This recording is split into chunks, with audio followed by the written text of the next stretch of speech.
We thought we had that settled numerous times. And then President Putin goes out and starts launching rockets into some city like Kiev and kills a lot of people in a nursing home or whatever. You have bodies lying all over the street. And I say, that's not the way to do it. So we'll see what happens with that. I'm very disappointed. I'm disappointed in President Putin. Very disappointed in him. So we're going to have to look, and I'm going to reduce that 50 days that I gave him to a lesser number because I think I already know the answer what's going to happen. Okay? Thank you very much. This is my video update on this Monday afternoon, July the 28th, coming to you from Tbilisi, Georgia. Let's talk about some news. And we are going to start things off with the EU-US trade deal, or a trade framework that was agreed on yesterday. Ursula von der Leyen, she traveled to Scotland to meet with US President Trump, and they talked about this trade deal. Not much of a deal if you're looking at this from the EU side of things. Good deal if you're looking at things from the US side. Basically, this was the United States and US President Trump dictating terms to Europe.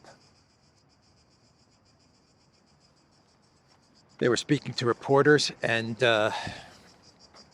Trump, he was sitting on one side, Ursula sitting next to him, and Trump had a pre-prepared statement where he basically went through the trade deal terms that were agreed on, and Ursula just sat next to Trump, just kind of nodding her head in agreement.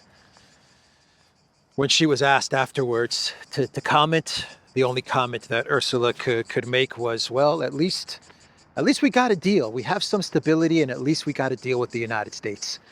But Trump just went through the bullet points of what was agreed on in this framework of a trade deal. And man, man, did the EU get obliterated. You want to use the word obliterated, US President Trump? Use the word obliterated when talking about this trade deal. Well, where to begin? So the EU got nothing. They got absolutely nothing out of these negotiations, and I use the word negotiations very, very lightly, right? Not much of a negotiation taking place here.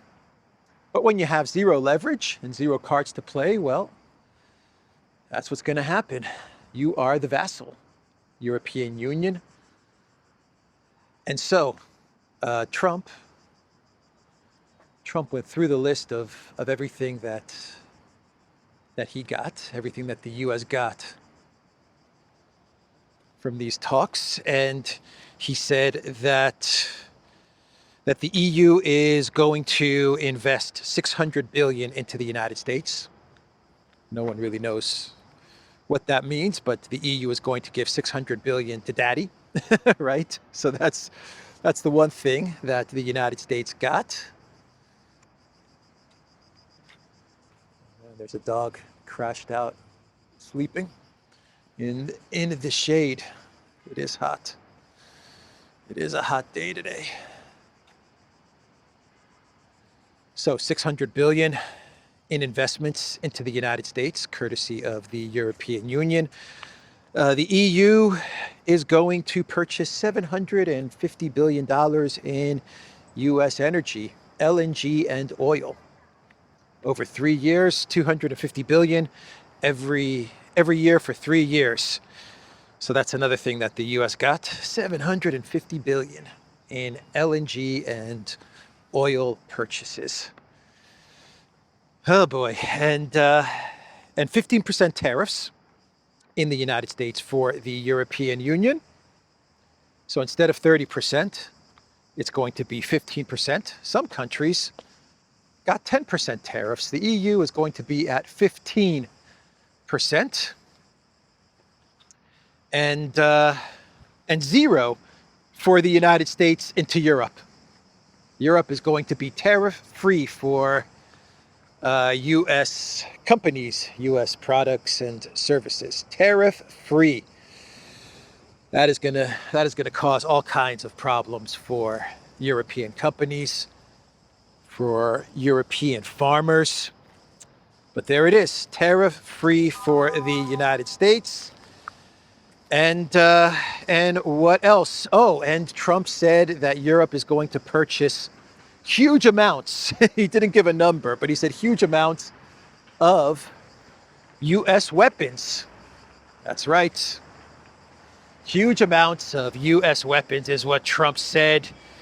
So all the talk from the EU about building this big EU army and investing in a European military and in European military manufacturing. Yeah, say goodbye to all of that.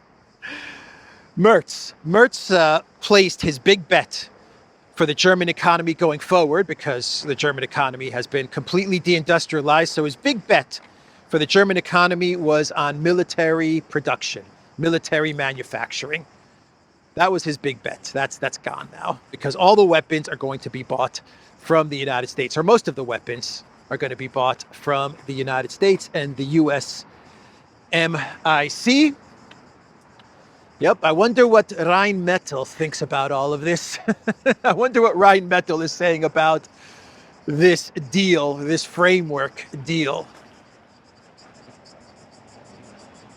And to put the cherry on top of the EU's shit cake, the tariffs and quotas for steel and aluminum are going to remain in place. 50% for the European Union. 50%. Those are going to remain. So 15% tariffs, except for steel and aluminum, which will stay at 50%. Man, did Trump take Ursula to the cleaners? And you could tell the body language gave it all away. Ursula looked subdued, humiliated, embarrassed. The empire and its vassal. That's what we saw yesterday. The empire and its freaking vassal. But look, for Ursula and the EU elites, they probably really don't care that much. They really, really don't care that much. Remember what Annalena 360 said 2-3 years ago when she was asked about EU citizens or German citizens, German voters and what they want? And Annalena said, we don't care what the voters want. Yeah, for the EU elites, their number one concern is to keep the United States tied into Europe. That's their number one concern. If it means that they have to sell out the entirety of the European Union to the United States, then so be it. If it means that they get nothing, but just a commitment from the United States that they will remain tied into Europe, then so be it. The US energy is now going to go to the European Union. A lot of US energy is now going to be tied into the European Union. The military is now going to be, the US military is going to be tied into the European Union. So the US, long term, the US is now stuck to the European Union, to the sinking ship, this sinking economy and this sinking ship that we call the European Union. Long term, the US is now stuck with this thing. They're going to have to take care of this decaying corpse, right? This lifeless, decaying corpse known as the European Union. The US is on the hook for this. And by the way, the EU is still on the hook for Project Ukraine, right? They're going to have to pay for Project Ukraine. So not only will EU industry, EU companies suffer from this deal, not only will the EU have to give tons of cash and money to the empire, but they're also going to have to give money to Zelensky. And we know that Zelensky, he can ask for a lot of money. We know how much money Zelensky asks for. It's not going to be a million here and a million there. No, no, no. I'm going to want billions and billions and hundreds of billions, Ursula. Of course. Of course. Got to buy many homes, eh, Podolyak? That's right, Mr. President. Yeah, this was an embarrassment, a debacle for the European Union, a complete freaking embarrassment and a debacle. A huge win for Trump and the United States, but long term, not a good deal for anybody, to be quite honest, because long term, the US is stuck with Europe, man, and that's not a good thing. That is not a good thing at all. But for the elites of the European Union and of NATO, this is what they wanted. They want to make sure that the United States never walks away from Europe. And so now all of the military and the gas and the energy, it's all going to be flowing to Europe, and all the products and goods and services, all of it is going to flow into the European market, a European market that's going to be bankrupt and in recession and humiliated, deindustrialized. But hey, that's Ursula. That's Ursula for you. So I think this is I don't think this is the State University of Georgia. I believe it is the first state university, the first university that was created in the Caucasus. It's beautiful, actually. It's a very, very, very beautiful area. Nice place to chill out and to walk around. So Ursula, she did speak to the media afterwards briefly and tried to explain what's going on. Yeah, it is divided into 3 years. So during his term, 250 per year.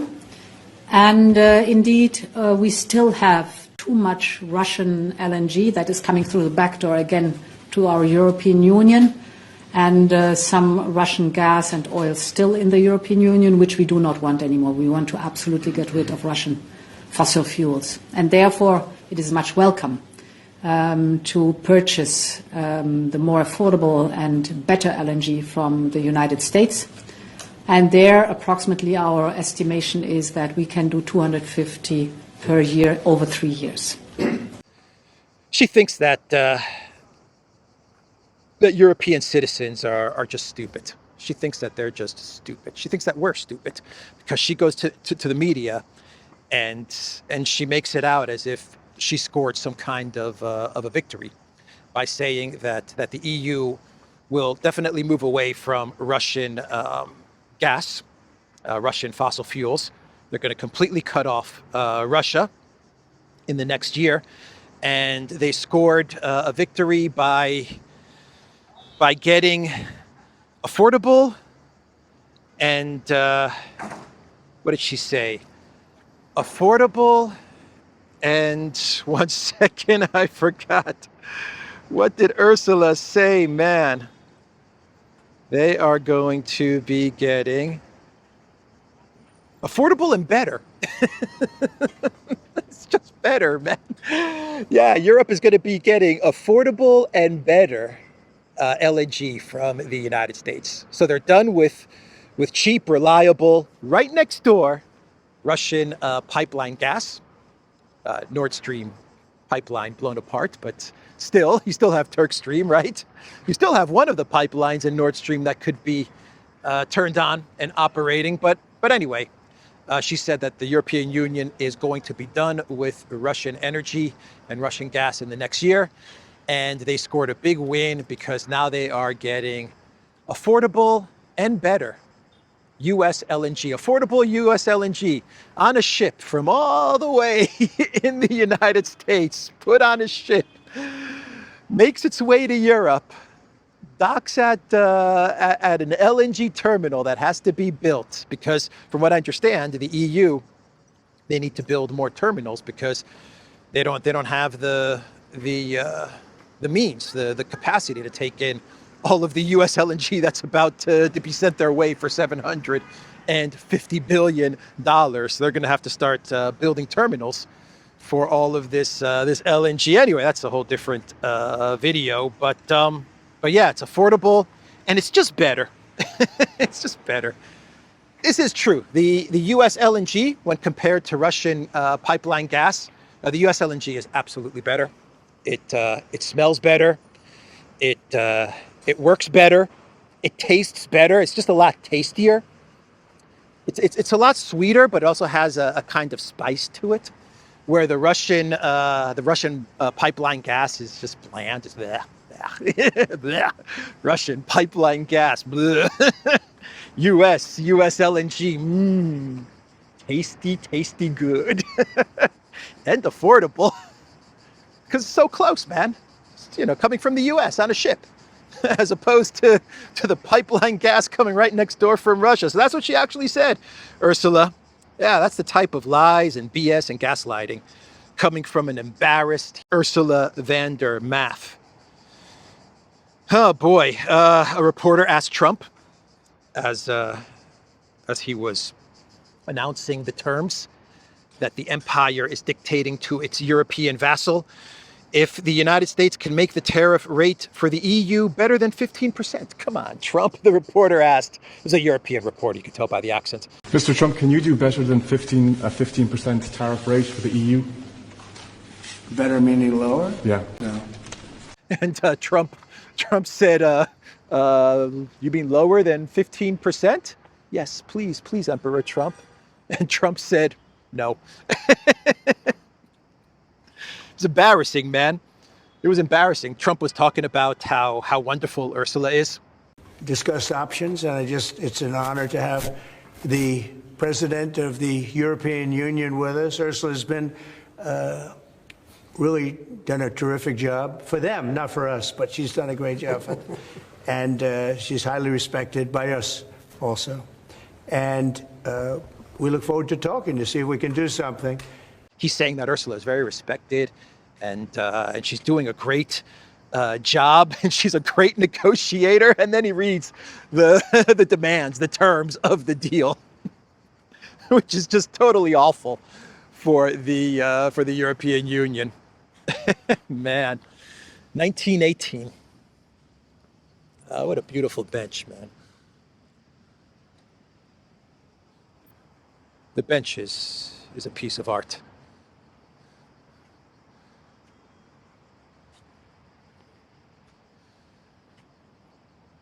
So yeah, as Trump was speaking to the media, as he was reading out his comments, he said that the United States has a great relationship with the EU and with NATO as well. The U.S. is going to be making all kinds of money from the EU and all kinds of money from NATO. And then he said, it's just pretty much the same thing.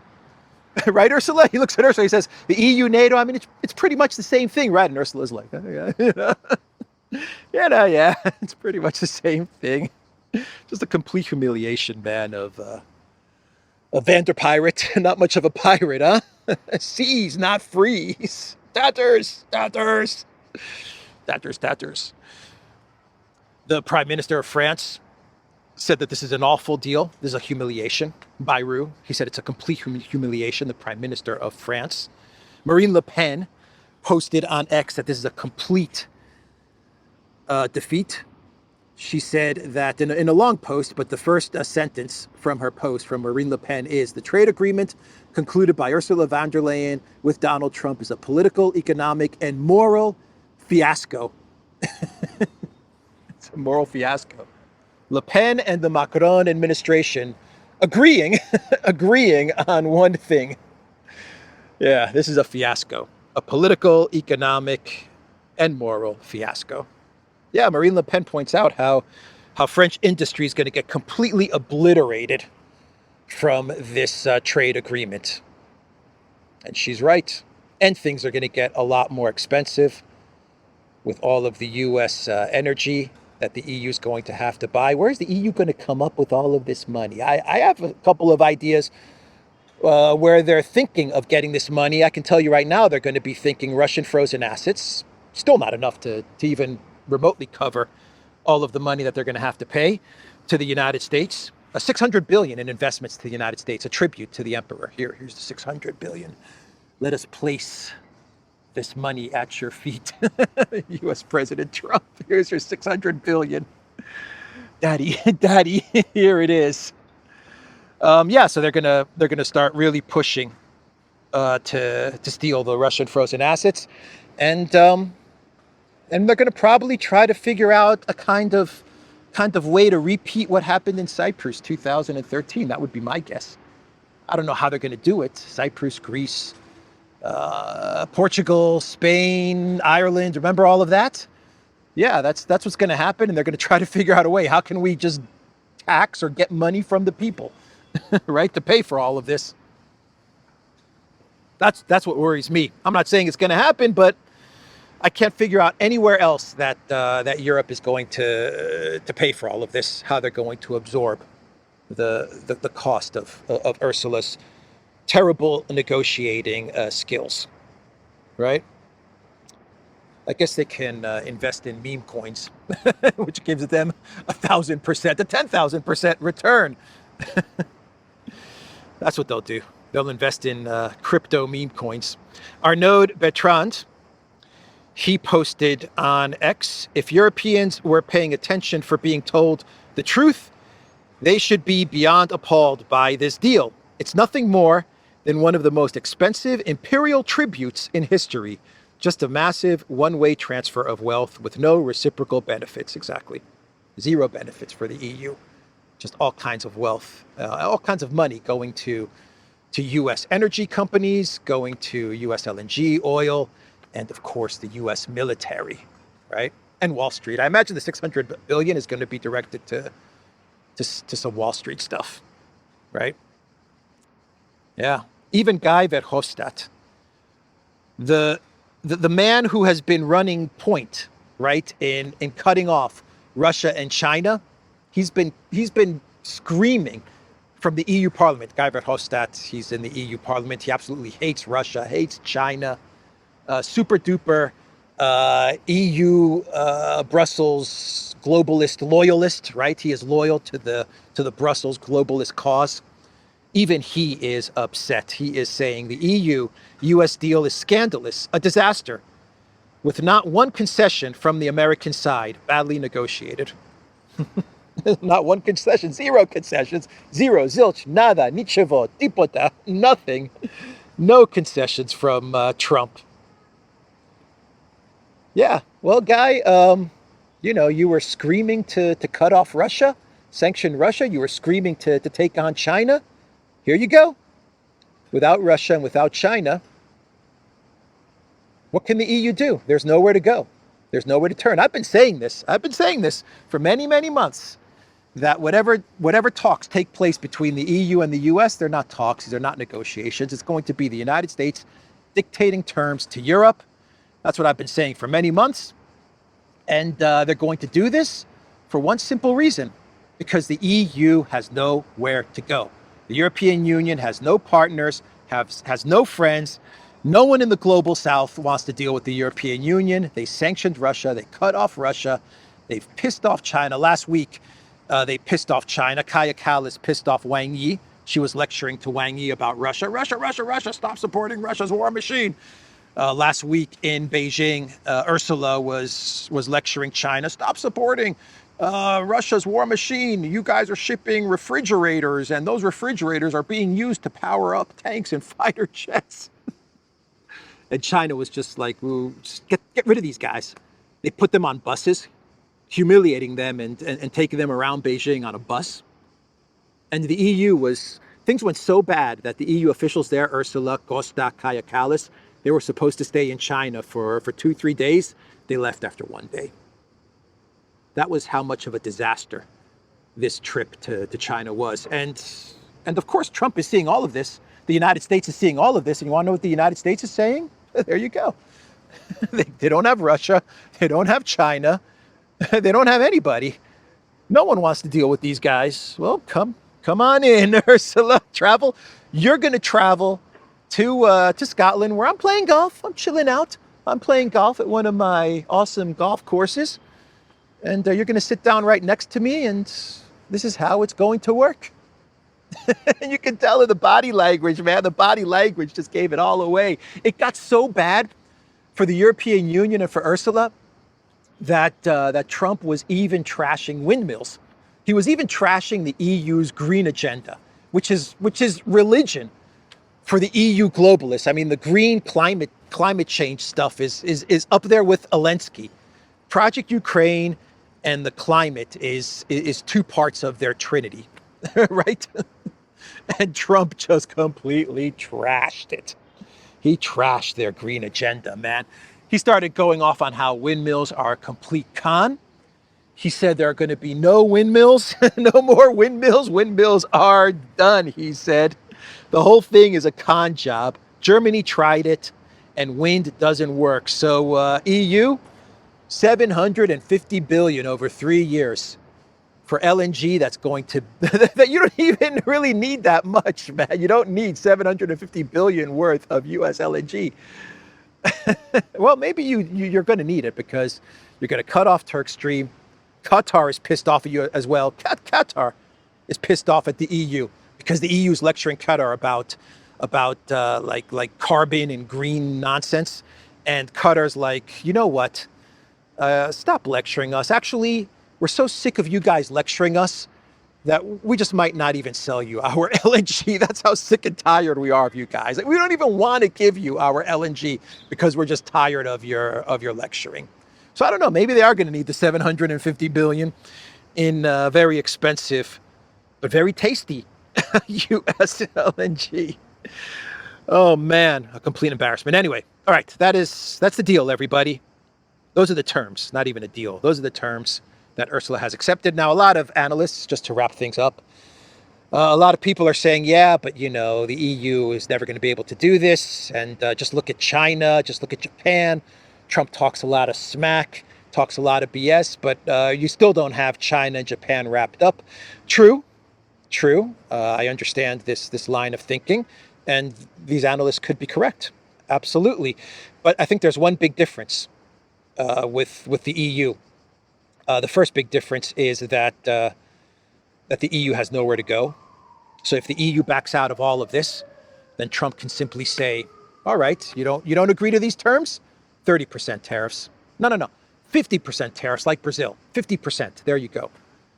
The difference for Brazil is that Brazil has partners. It's in BRICS. Brazil's actually even announcing that they're going to ramp up the trade with BRICS and the rest of the world, because people like Brazil, right? Countries like dealing with Brazil. They don't like dealing with the European Union. But yeah, Brazil has many options. It has China, it has Russia, it has India, it has South Africa, it has all the BRICS. Indonesia, it has all South America. But yeah, that's one big difference. And the other big difference is that, so the EU has nowhere to go. Even if they decide to not honor these terms, they can't go anywhere, man. No one wants to trade with them. No one wants to deal with them. But the other big difference is that with Japan and China, you didn't have the dynamic of Trump sitting next to Xi Jinping, for example.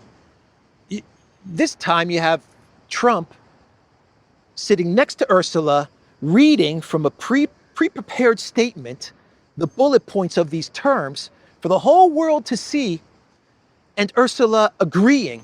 It's on video, man. So I think there's some nuance and some differences to the US, Japan, and China trade deal, which is still unfolding, is still being negotiated. And yeah, it's not moving along. At least the China one is definitely not moving along. It gets started, then it stumbles. It gets started, then it stumbles again. But this time around, man, the president of the United States was sitting next to Ursula, and he was saying, "This is what we've agreed on, right?" And Ursula's saying, "Right." And then some people are saying this has to be approved by the member state parliaments. True. And I imagine that in the next month or two, as the parliaments are going to be debating this agreement, this framework will be turned into an agreement, by the way.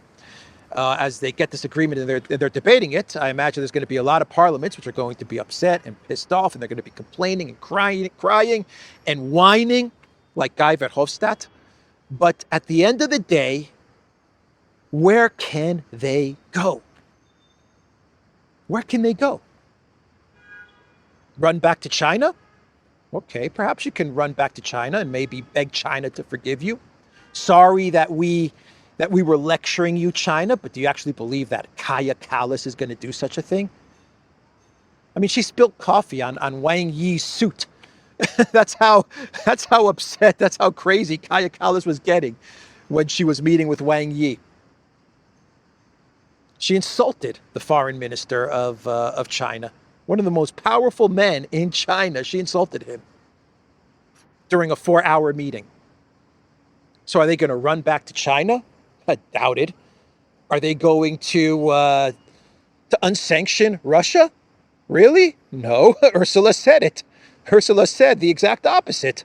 In the next year, we're going to cut off all of Russian energy. In the next year, we're going to do it. And we're going to be completely beholden and dependent on the United States. So even if the parliaments complain, like say the French parliament complains and they say this is a terrible deal and we can't accept this, they have nowhere to turn, man. Absolutely nowhere to turn. Check freaking mate. And in the long term, it's not good for the United States. This is not what freedom is about. This is not what America First is about, because the U.S. is going to continue to be tied down to this sinking ship known as the European Union. And they're going to have to, in the long run, the United States is going to have to prop up this market of 450 million people who are going to be, this economy is going to be, for many, many years, bankrupt, depressed, and deindustrialized. And the U.S. is going to have to pick up the tab for this. Anyway, I've been saying for many, many years, if you've been watching my videos, what have I been saying about Europe? In the future, Europe is just going to be a place for tourism, man. That's it. That's what Europe's going to be. That's going to be the industry in Europe. It's going to be a place for tourism. The Chinese are going to travel to Europe. They're going to see the sights. And then they're going to leave after 4 days, and they're going to say, man, Europe is nice, but I just want to get back to China, because at least in China we have hot water. What can you say, man? I'm exaggerating, but that's what's going to happen. That is what's happening. Anyway, Trump commented on Iran and Gaza as well during this meeting, and he said that they're they're stealing food, and they're stealing the money, and they're stealing everything, when he was referencing what's happening in Gaza. And in Iran, he told reporters that I think Iran has been very nasty with their words, with their mouth. Iran was beaten up very badly for good reason. We cannot have them have a nuclear weapon, but they still talk about enrichment. Yeah, so that's what he said about Iran.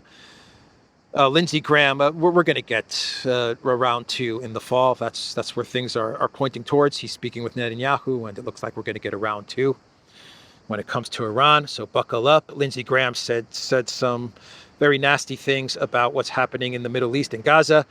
He was on NBC and asked about what's going on in Gaza, and Lindsey Graham said Israel will take Gaza down like we did Tokyo and Berlin. They're going to do in Gaza what we did in Tokyo and Berlin, take the place by force and start over again, presenting a better future for Palestinians. So that's what Lindsey Graham said. Austria is, the foreign minister in Austria is talking about entering NATO, of Austria not being neutral anymore, and perhaps discussing entering NATO. She said that she knows that most people in Austria prefer neutrality, but she would like to open up the discussion. And when they mean open up the discussion, they're talking about some sort of rigged referendum or something like that, or rigging something so that they can con the people into Austria to get into NATO. That's where the money's at for the elites. For the European elites and the politicians, the money is in these big globalist institutions, NATO and the European Union, because there's nothing else. All the industry is gonna go bye-bye. Anyway, that's what she said. A lot of people talking about her comments, the foreign minister, Meinl Ressinger, I believe she's the foreign minister of Austria, speaking to Die Welt.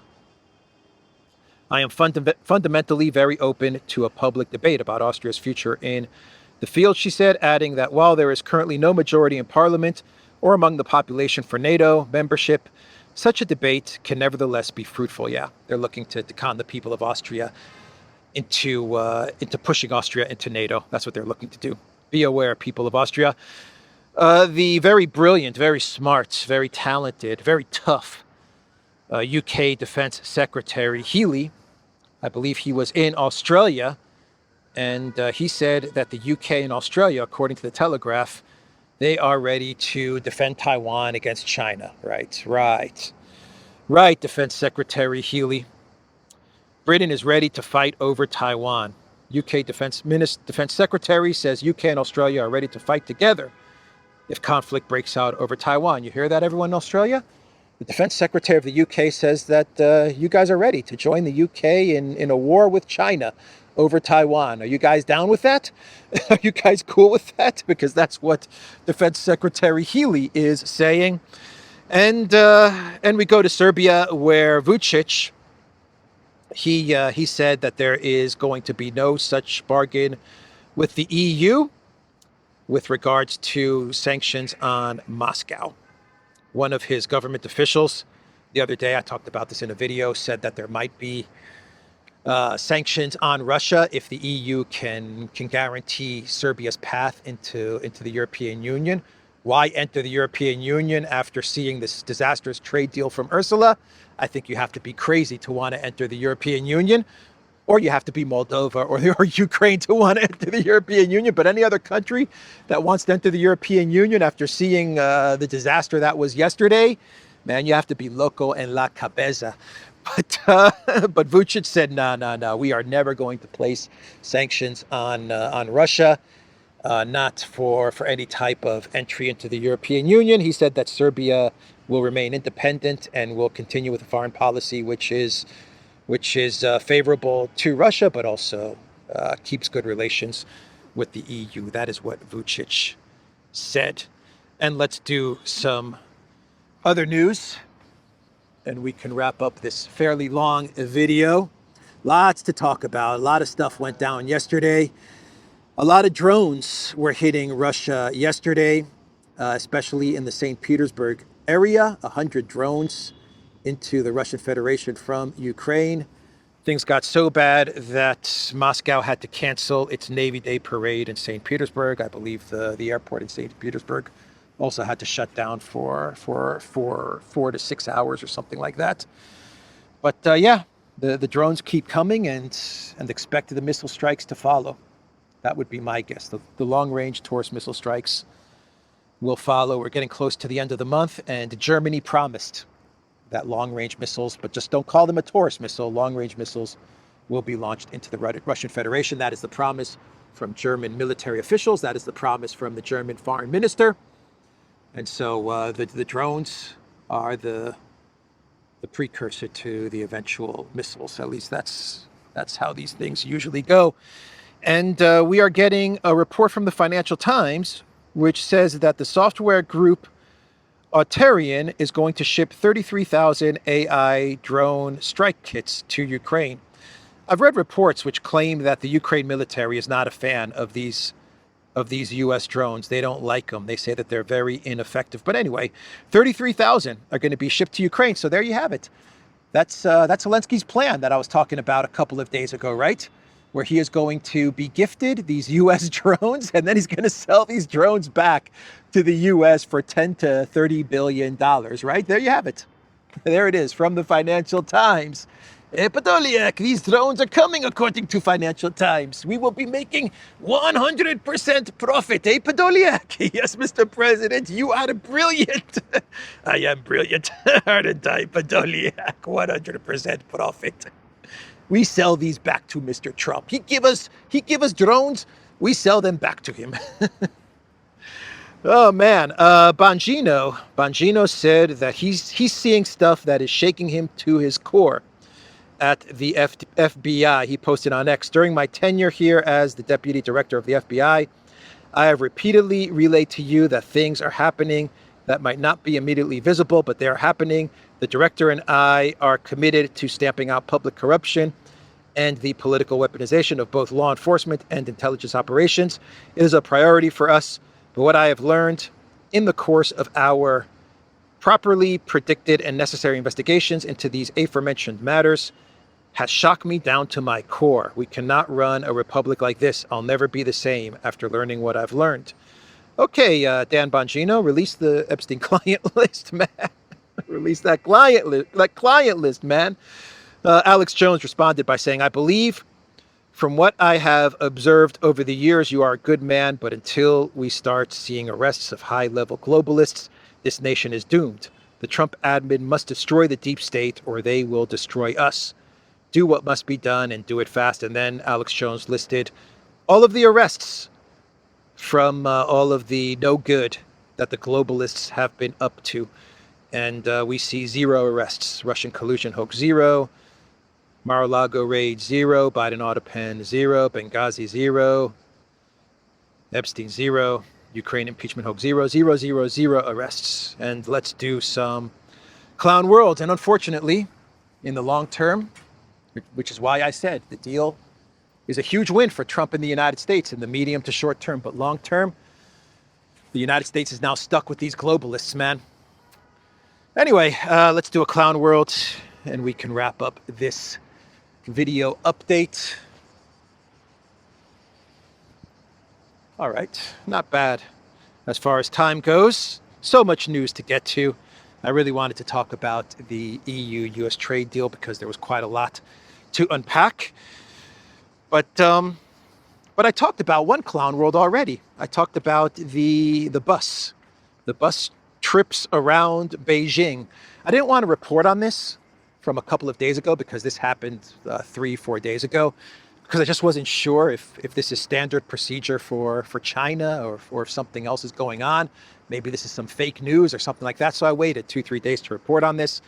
But everything I've seen is that this was China's way of sending a message to the European Union. It was a humiliation of the EU to put them in a bus.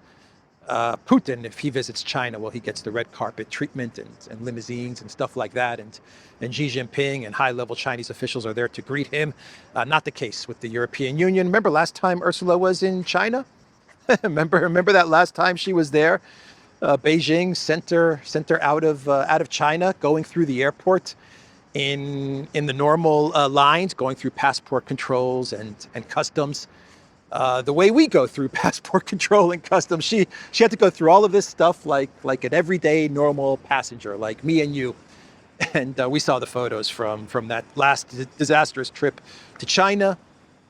This one was no better. This one was no better. And finally,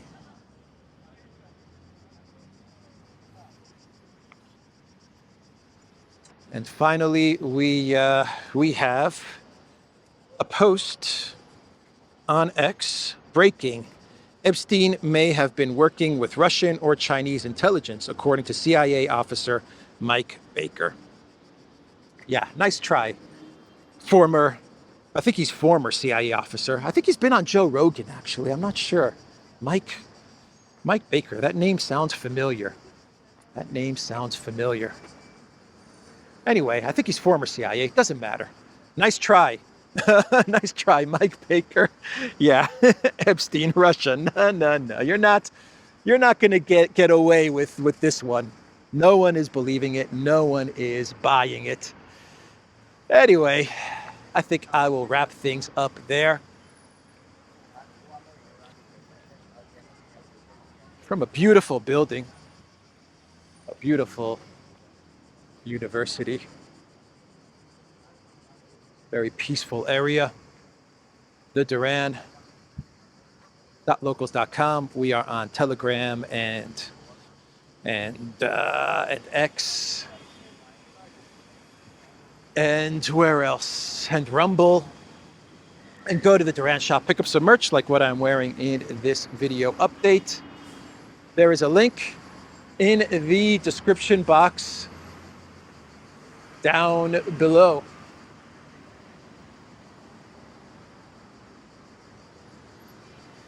Take care.